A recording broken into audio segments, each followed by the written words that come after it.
Hey guys, welcome back to Project Bodybuilding, and I am here with your classic physique prejudging recap for the 2023 Mr. Olympia. So prejudging is all wrapped up, and what is your top 5 looking like? Well, firstly, we did have the second pretty large call out before this top 2 call out, which had Rahman and Chris, but we'll get to that in a second. So those two are firmly in the top 2. But with the second bigger call out I'm talking about, we had Breon, Urs, Terrence, and Michael DeBull in the middle. Urs will probably be in third. He was next to Rahman and Sebum in the first big call out that they all did, so I think Urs will be in third, but I think we have a battle for fourth, and that battle is between Breon and Terrence. I personally like Breon more because of conditioning, and he's a little bit better than last year. Terrence has a little bit of just the thicker skin look. He looks a little smooth. I think it's just genetically. Breon, on the other hand, is dry. He is still a little flat and still looks a little small in the legs, sure, but he is improved from last year. Overall, he's bringing a much better package. Last year, he looked dead, and the legs were even smaller last year. Now the legs have come up just a little bit, and he just looks overall more rejuvenated.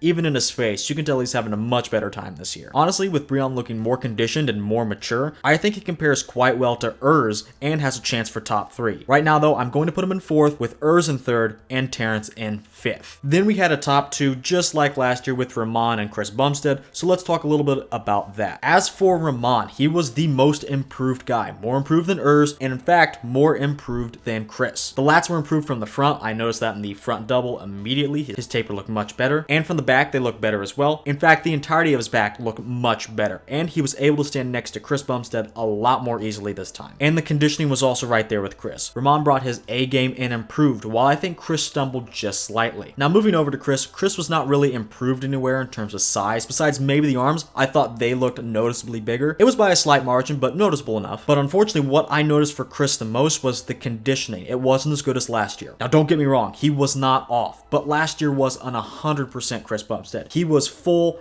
and shredded. This Chris is more like 94, 93%, maybe 96. Now what do I think about the top 2 as a whole? Do we have a new Olympia champion on our hands? I said this in my prediction, guys. Chris needs to be majorly off to lose. Some people said this was close, but I do not see it that way at all. I think Chris wins the majority of these poses easily, if not all of them. With him being such a great ambassador and literally being Chris Bumstead, that's always going to help his case too. I see him winning with perfect scores. I personally like Rahman's physique more. I'm going to admit that. But taking bias aside, I think Chris is going to repeat tonight and make it title number 5. And that's going to do it for me in this prejudging recap. If you guys like this Olympia coverage, be sure to like the video and subscribe as well. Not only will you be notified of future videos and Olympia coverage, but you will also be notified if you turn on notifications of my Olympia coverage live streams. I have been going live all weekend long, and I will be going live tonight to cover these classic physique finals, men's physique finals, and of course, the open Mr. Olympia finals. So go ahead and subscribe and turn on notifications so you know exactly when I'll be going live. With all that said, I want to thank you guys for watching, and I'll see you guys in the next video.